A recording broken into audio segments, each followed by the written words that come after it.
E desde a semana aqui, Cuerpo Policial Aruba está arriba Facebook também com a mesma página.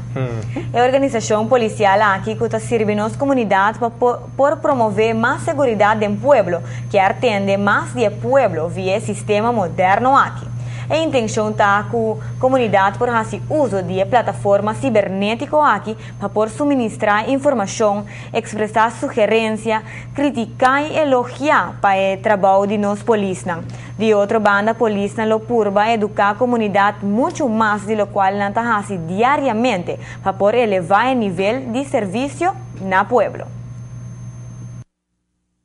O Cuerpo Policial está de opinião que um pueblo informar, está um pueblo educar e pensar que o Cuerpo Policial, como parte de seu plano de manejo, a decidir para vincular isso aqui para nós chegar mais cerca do pueblo, para informar o pueblo de último acontecimento que está tomando lugar em nossa comunidade, mirando que a comunicação está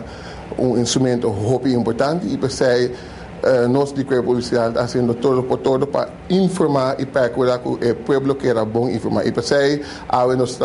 temos o prazer para invitar todo Bolsonaro para virar membro de nossa fanpage para assinar nós interagir com outro e o Cuerpo Policial para informar e também há feedback de Bolsonaro e também nós fazemos bom uso de dia para assim nós melhorar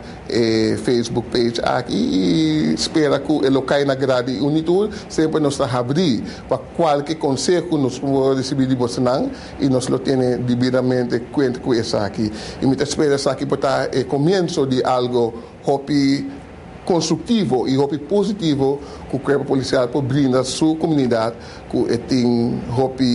na pecho. Para por like a página de Facebook de polícia, usa o número na holandês. Esta Corps Politie Aruba.